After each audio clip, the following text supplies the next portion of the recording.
नमस्कार, आप देख रहे हैं खबर मीडिया। दोस्तों, आज की इस वीडियो में मैं आप सभी के लिए लेकर आया हूं आज दिन भर की तमाम बड़ी और मुख्य खबर, जिसमें मैं आपको बताऊंगा कि कैसे सुशांत सिंह राजपूत केस में हो चुका है सबसे बड़ा खुलासा। साथ ही मैं आपको बताऊंगा कि कैसे पूरा देश अब अनलॉक 3 की तरफ बढ़ने लग गया है। इसके साथ ही मैं आपको बताऊंगा कि राजनीति को लेकर सबसे बड़ी खबर सामने आ रही है। साथ ही साथ मैं आपको बताऊंगा कि कैसे चाइना ने एक बार फिर से घटिया हरकत दिखाई है। तो ऐसी ही तमाम बड़ी खबरें हैं जिसके बारे में जानना हर किसी के लिए बहुत जरूरी है, इसलिए आप सभी हमारी इस वीडियो को अंत तक देखिएगा। साथ ही हमारी आपसे बस एक छोटी सी रिक्वेस्ट है, वीडियो को लाइक करके शेयर करना और हमारे चैनल को सब्सक्राइब करना।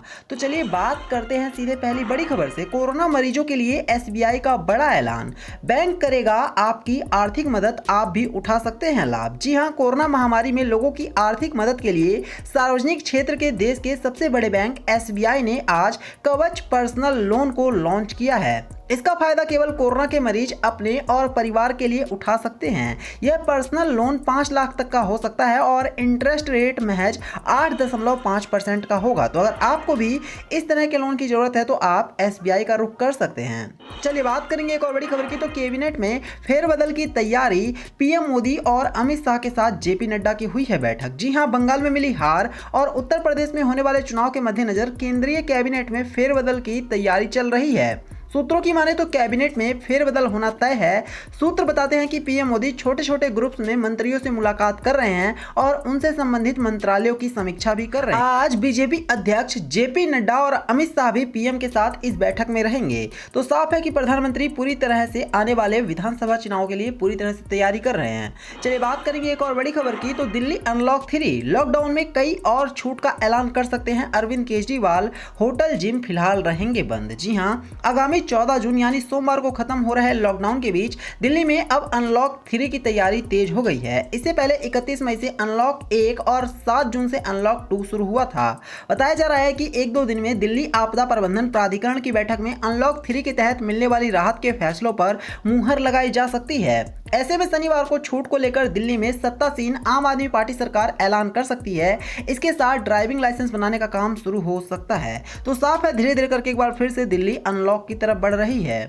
चलिए अब मैं आपको लेकर चलता हूं सीधे एक और बड़ी खबर की तरफ। प्लेन से अधिक किराया ले रहे हैं बस वाले, कहा डबल सीट के लिए 10-10 हजार रुपए देकर जा रहे हैं परदेश। जी हां, प्लेन से अधिक किराया इस टाइम पर दोस्तों बस वाले वसूल कर रहे हैं। और आपको बता दें कि बस वाले डबल सीट के लिए सिर्फ 1 या 2 आदमी से ही 10-10 हजार रुपए ले रहे हैं। इसका मतलब यह है कि अब आपको हवाई जहाज से यात्रा करना सस्ता पड़ रहा है और बस से यात्रा करना महंगा पड़ रहा है। तो आप देख रहे हैं किस तरह से सरेआम लूटपाट चल रही है।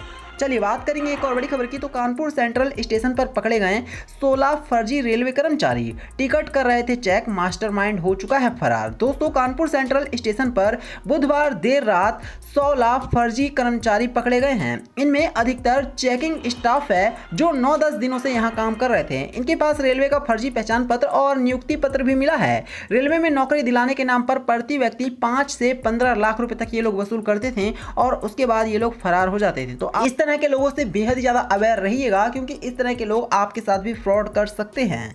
चलिए बात करेंगे एक और बड़ी खबर की। तो प्रशांत किशोर और शरद पवार की लंच पर मुलाकात, पीएम मोदी के खिलाफ मिशन 2024 की तैयारी। दोस्तों, तमाम आशंकाओं के बीच पश्चिम बंगाल में तृणमूल कांग्रेस की शानदार जीत के बाद चुनावी रणनीतिकार प्रशांत किशोर भी चर्चा में रहे हैं। प्रशांत किशोर ने चुनावी नतीजों के दिन यह भी कहा था कि वो अपने काम को अब छोड़ रहे हैं और अब कुछ अलग करने के बारे में सोच रहे हैं। और इसी बीच देखने को मिल रहा है कि प्रशांत किशोर और शरद पवार की एक बड़ी बैठक हुई है और उम्मीद की जा रही है कि जो 2024 का लोकसभा का चुनाव होने वाला है, इस पर इस मीटिंग में बेहद ही गंभीरता से चर्चा हुई होगी।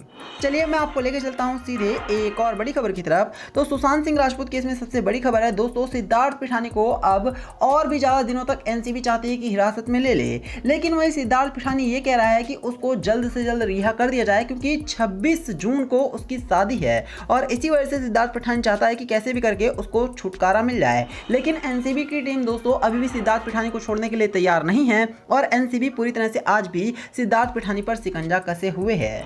चलिए बात करेंगे एक और बड़ी खबर की। तो एलएसी पर पीछे केवल भारत हटा है, चाइना तो आगे ही बढ़ा है। बीजेपी सांसद ने सरकार के दावे पर कसा है तंज। जी हां, भाजपा सांसद सुब्रमण्यम स्वामी स्वामी लगातार केंद्र सरकार को आंतरिक सुरक्षा और विदेशी मुद्दों को लेकर घेरते रहते हैं।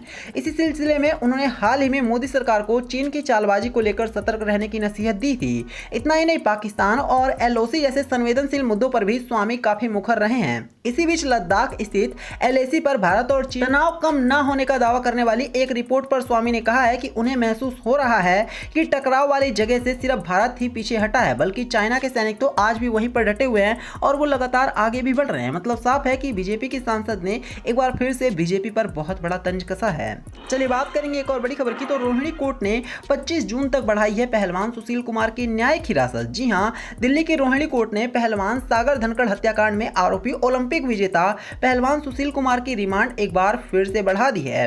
दिल्ली की रोहिणी कोर्ट में मामले की सुनवाई चल रही थी, जिसमें कि न्यायिक हिरासत 25 जून तक बढ़ा दी गई है। आपको बता दें कि इससे पहले 4 मई को दिल्ली के छत्रसाल स्टेडियम में सागर धनखड़ को खत्म कर दिया गया था, जो कि सुशील कुमार ने ही ये सब कुछ किया था। अब इसके बाद दोस्तों सुशील कुमार की परेशानी लगातार बढ़ती ही जा रही है। चलिए बात करेंगे एक और बड़ी खबर की। तो गद्दारों के लिए पार्टी में नहीं है कोई जगह, अच्छे लोग और भी होंगे शामिल, बोली हैं CM ममता बनर्जी। जी हां, विधानसभा चुनाव के बाद बीजेपी छोड़कर TMC में शामिल होने वालों की मची भगदड़ के बीच CM ममता बनर्जी ने साफ कर दिया है कि गद्दारों के लिए पार्टी में कोई जगह नहीं है। चुनाव के पहले जिन्होंने धोखा दिया था उनका पार्टी में कोई जगह नहीं है, लेकिन इसके साथ ही दावा किया कि पार्टी में और भी लोग शामिल होंगे जो कि अच्छे होंगे। तो साफ है ममता बनर्जी पूरी तरह से कोशिश कर रही है कि उन लोगों को अब पार्टी में शामिल किया जाए जो कि पार्टी में रहने के लायक हैं और उन लोगों को बाहर किया जाए जो पार्टी से बाहर होने के लायक हैं।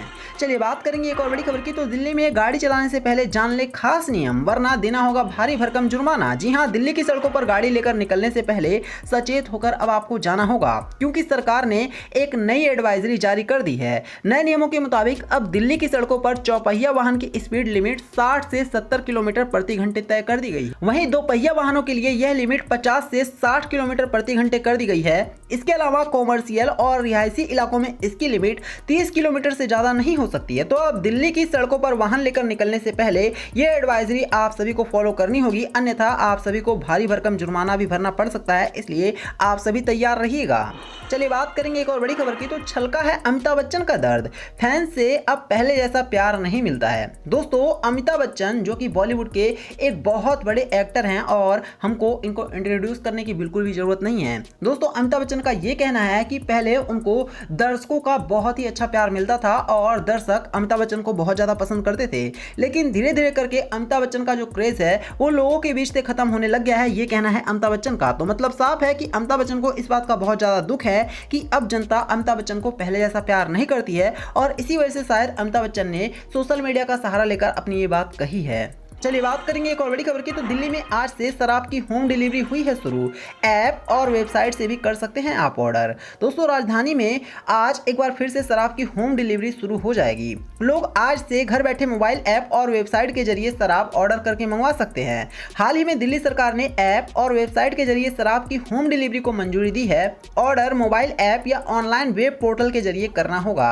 आबकारी नियम 2021 के अनुसार एल-थेरा लाइसेंस धारकों को लोगों को अब घर तक शराब पहुंचाने की अनुमति दी गई है। तो साफ है कि अब आप सभी अगर शराब पीते हैं या फिर पीना चाहते हैं तो आपको कोई दिक्कत नहीं होगी।